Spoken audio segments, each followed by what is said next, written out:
Hey everybody, I'm Jan Erickson from Stepping Aside and welcome to As Above, So Below, a rune and tarot divination for Thursday, the 25th day of April, 2024. Well, I've had things got a little glitchy being the last day of Mercury retrograde, of course. I rebooted. I don't know. We'll see. Anyhow, I've got the runes. I've not taken the cards yet, but I've got the runes. So we'll start with them. We have Isa, the 11th rune of the Elder Futhark. Isa's one of the three Norn runes. It's considered the rune of the present moment. It's freezing things into alignment with spirit, basically. Will contraction, that could be another thing. Freezing unwanted behavior or situations. Magically, you could just draw it in the air if before you say you go into a meeting that might be tense or something. If people are trying to figure things out and people aren't real happy or something, you could freeze the ego in place before you go into the room so that it's not impacting anything or the impact is less. You could draw it over your throat chakra and to freeze any unwanted words coming out of your mouth that isn't going to help the situation, right?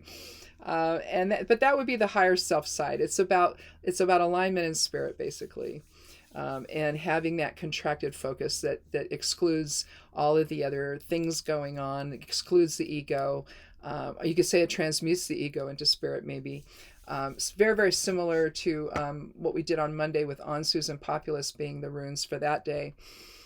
Same sort of thing. Populus being very passive, and you're going along with the crowd, and you're not really asserting yourself or what you really believe. You're sort of adopting the beliefs of the crowd, maybe, or of the group. And then Ansus is the higher resonance Odin's rune, where you're dealing in higher clarity and spirit communication and divinity and all of that. And so you can see the relationship there, transmuting the willingness to go along with the crowd to asserting yourself as spirit, and taking command of things in a way that's from a higher perspective.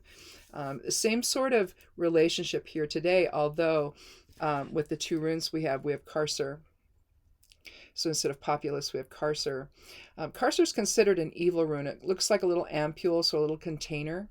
Looks like a little bird cage, maybe. But it's keeping you bound by perceptions that are probably more ego-based than spirit-based, and so it's not something that you have to hear that expression of release old intentions or paradigms or let go of perceptions or thoughts that no longer serve you.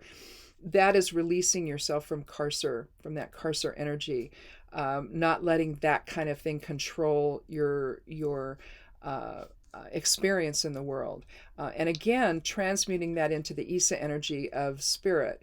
And so the only thing that can break through that is spirit. And so it's that moment where you realize that what I'm thinking is really not working for me. How I see this is really not how it is. And for whatever reason, I've locked myself in this little box of perception, and now it's time to get out of it. And again, using that contracted focus from spirit, contracting that into your reality and making it resonate there. That's the answer to the Karser experience, essentially, just in the same way that Ansus was the answer to going along with a crowd that may not be in your best interests on Monday. So, but let's take a look at the cards. I'll shuffle just a little bit more. And I'll draw 3 cards. If I need more, if something doesn't give me enough information, I'll take another card. And maybe put it in between some. If it's like an order issue, it's like, okay, there's something missing here. I'll put it there. Otherwise, I might use it to modify one of the other cards that I need more information about. I generally don't do any more than 5 cards, but initially we'll start with 3. I'll cut the deck and take the lower half. Ooh. Okay, so since Isa is the 11th rune of the Elder Futhark, okay, We've got that's a master number again for awakening and enlightenment and illumination. Okay, so that's a very strong rune to begin with. I give the Norn runes more weight than I do the others, given that the Norns were supposedly the goddesses or giantesses, because I believe they were also thought to be giants. Some of the lore speaks of them that way. But then, who knows how big Odin and his people were, when they were here. So in any event, I have all three major cards, which is kind of interesting. So very powerful reading here today. Let me get the calculator app out here because I need to do the numerology. I'm going to leave... well, let me just do the numerology for the cards first. We have 13 with the card of death, plus 9 with the hermit, and 1 with the magician. So that's 23.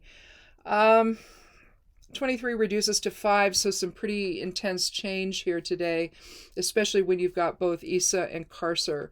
Letting go of perceptions that no longer serve may seem, pretty cliche, pretty easy, all of that. It isn't. Especially if you are hooked up with a group where there's a group mindset.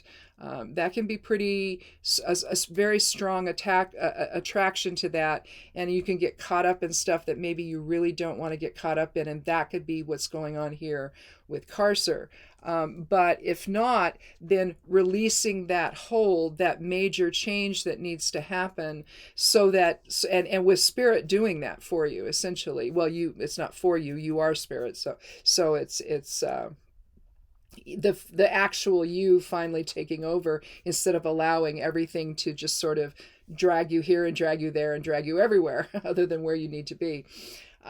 So we've got some change there. I don't want to add the 11 numerology to that. I like to leave master numbers alone and have them just stand on their own with their vibratory energy. But if I did, and we drop this down to the physical plane, it would be a 2. And so 5 and 2 would be 7. And so there again, you're getting away from things, letting things settle out, observing before reacting. And so again, that would be... a perfect description of Issa relating to Karser. Observe before reacting, observing with Issa before reacting with Karser. Okay. So that, you can look at it that way. I don't know that I'm going to do that though. I rarely do. But I do like to mention it at least. But in any event, let's go ahead and talk about these really powerful energies here. The devil is about death is about the devil. Death is about is about transformation. Here you see the king dead on the ground. You see the child there, the wife or the queen there. She's all bereft. You've got the Hierophant or the priest coming in, and he's giving last rites as you see death walk right in on his white horse. In the background here, this is a river right back in here, and you can see the red boat. That could be the Reaper's boat, the ferryman ferrying the soul of the king onto the next life, or to back into the oversoul or the greater aspect of who you are. You see the focus on physical reality with the rose here, the white rose, and the point of the pentagram that's within it pointing downward. That just means physical reality. If it was turned the other way, you could see the pentagram or star just like it is right there normally. And here, this would be pointed up to spirit. But here, we're focused on the physical aspect of self and letting go of the body and letting the soul return to its home with the oversoul. Because again, you've got your oversoul, and then you've got all these little shards of soul energy going off and doing whatever it wants to do in terms of focusing into some kind of physical reality. Just because one aspect is here doesn't mean that there aren't more aspects here or aspects someplace else on other planets or in other types of existences. Whatever it wants to do and whatever it needs to learn. But in any event, when you look at three uh, major arcana cards, you're looking at three soul archetype cards. And so again, I think that it's a very powerful amount of change towards the idea of enlightenment and awakening. Is probably what's happening today. So something is going to come to you where you make a realization that whatever you're thinking about, whatever guides your behavior, that's not really where it needs to be, that it needs to reflect the soul energy, and it needs to reflect what the soul has to say, what spirit has to say about things, and how spirit perceives things. Spirit is not going to perceive things in a way that's judgmental. It's mostly just going to watch and see, okay, what's going on here? This is all just basically a dream state that we're in, or a movie that we're watching, or whatever. And we're watching everything play out. And so with that, there's this element of observation. That again, if we reduce the 11 to 2, we would have a 7 numerology for the reading, and that would be part of that, that idea of letting the scales, the 7 sort of looks like the scales to me, where you have the 2 pans and you let them settle out so you can see what you actually have in terms of weight when you're weighing things. Well, the same thing with the idea of transmuting ego into spirit, to where you then become more observational and less judgmental, and you watch things play out in a way that maybe you don't involve yourself in as much. You're not judging it harshly. You're not judging it from a personal agenda. So that, just moving from that state to the higher vibratory state of who you really are as a soul, that's something that's profound. And so I think that having 3 major cards is just reinforcing that. Let me get some tea. I'm losing my voice already. Man, we have bad pollen out there right now. It's outside. It's just awful. But anyway, let's go on to the next one, to the Hermit. So with death, some transformation has taken place, some major transformation. You've moved from one state of being to another, essentially, or one state of awareness to another. And again, letting go of perceptions that don't serve you anymore, and aligning in the higher vibratory presence of spirit.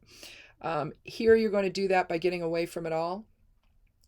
You're going to go within maybe, or just move away from it all. And there's a sense of even the 7 numerology in here, the essence of that in this as well, where this Hermit is looking down upon creation, and he's got his lighted lantern here lit with a Merkaba, the soul vehicle, as he basically asserts his will with the staff here. The staff is going to represent the pseudo wands, and that's going to be the will.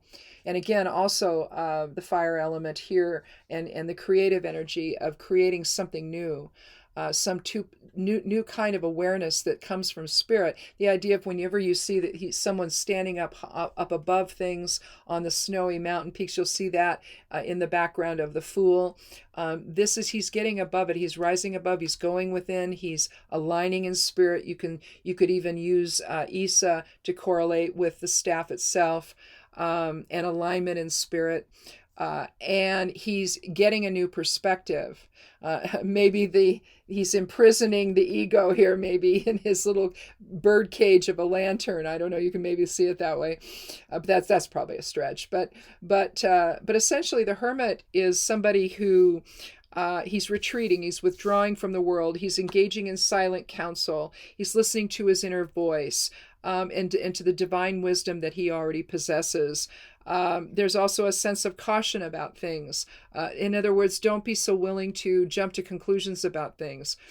Make sure that you get above it all. Again, allow that transformation to take place. Let go of the ego. Release it onto somewhere else, or transmute it into spirit. Just let it become part of that. It's something that you've created to give you the both sides of things, to bring to balance, to have that polarity between the higher awareness and the lower vibrational ego, and how do you strike a balance there? So it's what you've created anyway.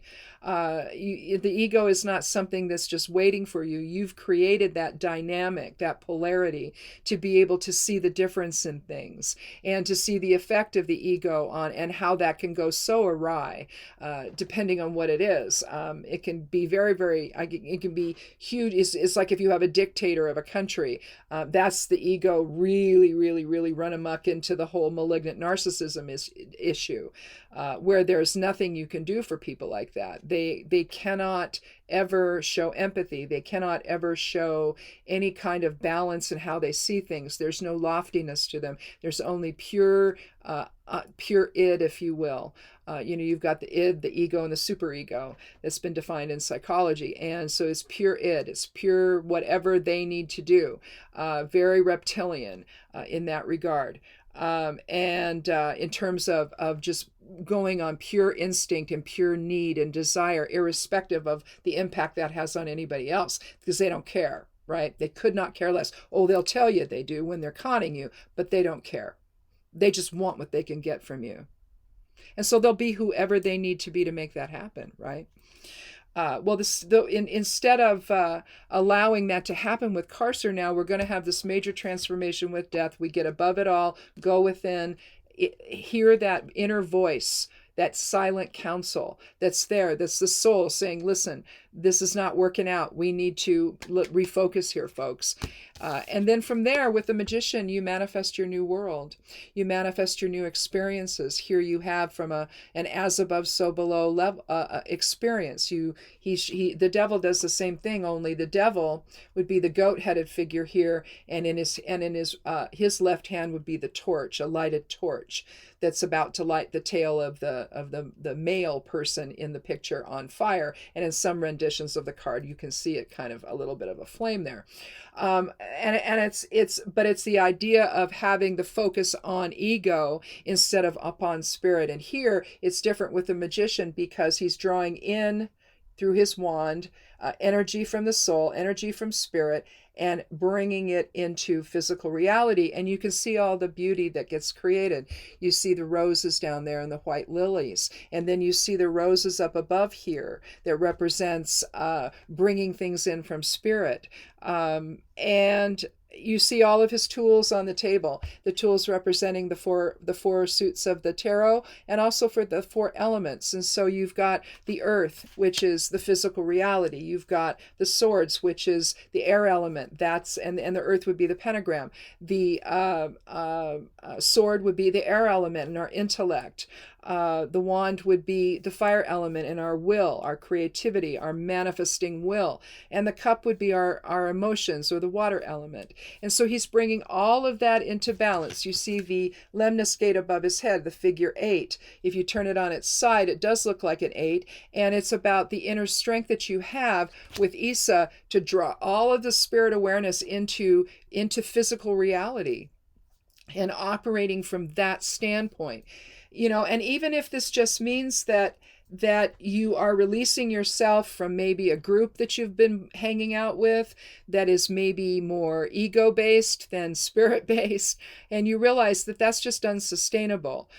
You see a lot of stuff going on with respect to Israel and Gaza, and you see a lot of protests going on in this country, and it's not easy to understand where they're coming from, and maybe I saw one interview where it was on a campus or something, and the young lady, the student, she had no idea why she was out there. She was just out there and protesting, but she doesn't know why. So again, that's an example of what we had on Populous, with going along with a crowd and not really understanding the ramifications of that.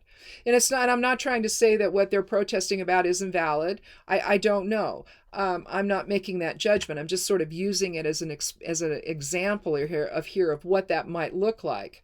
But again, having the inner strength to manifest in a way today that basically suggests some really positive change in your life, where you're releasing yourself from old paradigms with Carcer, and you're aligning yourself in spirit awareness, in the higher awareness of things, and seeing things from a standpoint where you're just observing it, and you're not really judging what's going on. You're not even necessarily getting involved with it, but you're trying to learn what you can from what you're watching. But again, you risk when you get involved with it of Carcer invoking, and then here come the perceptions that are more ego-based. and trying to define everything that way. And that really does keep you in a prison of your own making. And even though Carcer can indicate maybe external forces that are keeping you caged in some way, or controlled in some way, you're the one that's creating that scenario for yourself. So at the end of the day, to me, it's how are you keeping yourself and holding yourself back? What is the ego doing to prevent you from moving forward in a direction that's more compassionate and loving and aware? And again, with the 11 numerology of Isa, you're really looking at that higher vibratory experience of awakening and enlightenment, and illumination and clarity, seeing things from the clarity of spirit that ego simply cannot provide. And so if you feel like you're kind of stuck somewhere, it'd be better to be stuck in spirit than it would be to be stuck in ego, wouldn't it? Because at least in spirit, all things are possible. With ego, only what the ego wants is possible, right? And then you get the clash of egos with other souls that are here that are trying to play that out as well, that idea. But again, I think that with the numerology of 5 for just the cards, you're looking at change both with death and the magician, and the understanding of in between of that you gain by getting away from it all, by retreating, by withdrawing, by going within and seeking divine wisdom that's already there for you, that the soul already possesses. It's just you need to remember it. That's all. And so major transformation with both the first 2 cards, Death and the Hermit, and then you manifest that change. You manifest that new awareness with the Magician. But with the strength of the 3 cards, this is something that has to happen. And it's not something that you can look away from any longer. And because the soul is essentially just going to come in and say, yeah, okay, my turn now. Okay, I'm gonna drive the ship now, and the ego's not going to get in the way of that. So there could be something very serious happening for you today, where a different shift in perception is needed. And in fact, I wrote a book called Shift in Perception, and how you do that, how you go within and using affirmations and different visualizations and journeying techniques to be able to play that out and to watch all of the ego fall away to where all that is left is that golden crystal of light that you are, as the soul, and sort of working through that in a way that's safe and doesn't get you into any trouble. You're just basically, using meditation and visualization techniques to do that, to shift your perception into a higher vibration and to transmute ego into spirit. And that's basically what that book was about. But in any event, I think with all three major arcana cards we have today, this is important to do. And it's something that's going to happen, even if it takes you kicking and screaming, the ego kicking and screaming into the whole process. But eventually it settles down, and then you're focusing on that wondrous light of experience. Maybe you become a light worker today or something. But at the end of the day, if you want to remain in the prison of your own perceptions, I suppose that's your choice. But moving into spirit feels so much better. So you get rid of the hate, you get rid of the judgment, you get rid of the feeling of superiority over other people. We're all one in spirit. We're all one in the Creator. And there is the only thing that's greater than each of the little fragments is the whole itself of all it is. And so there is your true power. There is your true glory. It doesn't come with the ego. It doesn't come with trying to con people or trying to get them to do what you want them to do when it isn't really the best thing for them. But you don't care about that, right? As again, talking about the malignant narcissist in our society, they are there. We see them. They're present in our life right now. And you may be drawn in by them, but you have to realize you're being drawn in by a truly evil force that is devoid of humanity. It's just never been able to actually come here and infuse into and create the body and create the life and the world that actually connects with other people in a way that's higher vibratory and loving and lofty and alignment in this shared path that we're all on here, trying to just explore, that whole dichotomy between remembering we are the souls and we have the power here, or falling prey to the reactive ego that we've created as well, to show us that polarity, that difference. And so a lot to do on a Thursday, right?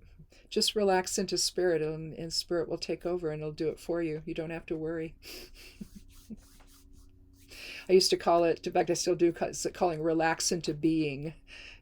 Relax yourself into your true being, and you do that with Isa and aligning in spirit, aligning in who you truly are, and not getting caught up in the dream, not getting caught up in the illusion, and playing on that level.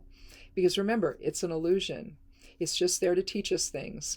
So at the same time, though, we can't forget who we really are. And we have to start seeing those lessons from that perspective, instead of, feeling like, oh, well, my ego's not getting soothed. I'm not getting what I want, and I'm going to sit over in the corner and pout. No, that's the Karser experience here. The Isa experience would say, well, you're not getting what you want. Well, maybe you don't need it. Maybe you shouldn't be wanting that. And so don't sit and pout about it. Don't fuss about it. Let it go. see the bigger picture here. See the overall message. What am I supposed to be learning here? And so that's kind of an interesting reading for the day. It's been a little while since I've gotten all three major cards. It's always fun when you do. Lots of energy. It's very exciting. It's like, oh my gosh, what's happening now? Does a big thing, But transforming perceptions is a big thing. Letting go of the stickiness of the ego. And the ego wants to keep you there like flypaper, and keep you stuck there. But then you get stuck in perception, and you don't see it. You never see things any other way. When if you really stood back and took a look at it with the hermit, you're going, well, God, why did I think that? That's dumb. That doesn't make any sense. It doesn't even make any sense at all. And so once you understand that, it's easy to let go of it and embark upon a new transformative experience with the card of depth, and get things right with your perceptions, and then manifest from there. So anyhow, I guess that's it. That'll be fun writing this one up. Anyway, if you want to look at that too, you can go over to Stepping Aside at steppingaside.com. That's my website. That's my blog. And I just took out the Google AdSense ads. I canceled that account. I still have some ads on there that I put there, because I'm an affiliate for an herbal school, and also for one that is that sells herbs. I'm affiliate for both of those, so you'll see stuff like that there. But at the same time, I just wasn't happy running those ads. I never have been. I mean, they put them in wherever they want to. Google does, and I thought I had a little more control over that than I do. Or maybe I just never could figure it out. But eventually I just decided that's it. And so I canceled the account. So you won't see a bunch of ads interfering with what I write anymore. That was one of the things I didn't like about it. Because you because I hate that. I mean, don't you hate that? You're reading along and then there's an ad. It's like, oh, scroll down. And then you finally find where you're supposed to continue reading. I hate that. And I hated doing that. So I'm not doing that anymore. So you won't find those there anymore in the body of anything, unless I'm putting it there like a piece of jewelry or something that has to do with what I'm writing or something that might be there. But I don't even know about that. I may not even do that. I just don't like an interruption in flow. And so that's why I did. I said, okay, enough, right? So go there and you'll get to see all the posts without that in there now, which is nice. But anyway, I do write these up. I do post the same thing over on Patreon and Substack and Medium. If you happen to read stuff over there on any of those sites, if you follow me on Patreon, thank you. So that's also there, but come and see the blog. I've been doing it since 2012. I really like it, and I don't know. I'll probably do it for a while longer. So, but check it out. And there's weekly posts that go up on Sundays. The forecast, the correspondences for work and magic for the week. That's there. The astrological overview, if it's just kind of a little cheat sheet to see where everything is, all the planets are, and then the moon is listed every day and what's happening with it, because it changes the most frequently, obviously. But anyway, that's there, and then I'm finishing up the Exploring Tarot series I was doing, and then after that, when that's done, and I don't know how many more I have to do, but there's more than I thought I had to do. But anyway, it's weekly, so I'll get through it, and then at that point maybe I'll do something on herbs or something. I haven't done anything on herbs in a while, so I'll do that, and I guess that's it. But check that out over at imsteppingaside.com. If you forget, click on more below the video and it opens up a window. It's right there at the top. Scroll down at the very bottom is where I am on the dreaded social media sites. And so anyway, thanks for watching. Click subscribe if you haven't. I hope you'll do that. Give it a like if you would. And come back again on Monday for another edition of As Above, So Below. Be good to yourself, be good to one another, and blessed be.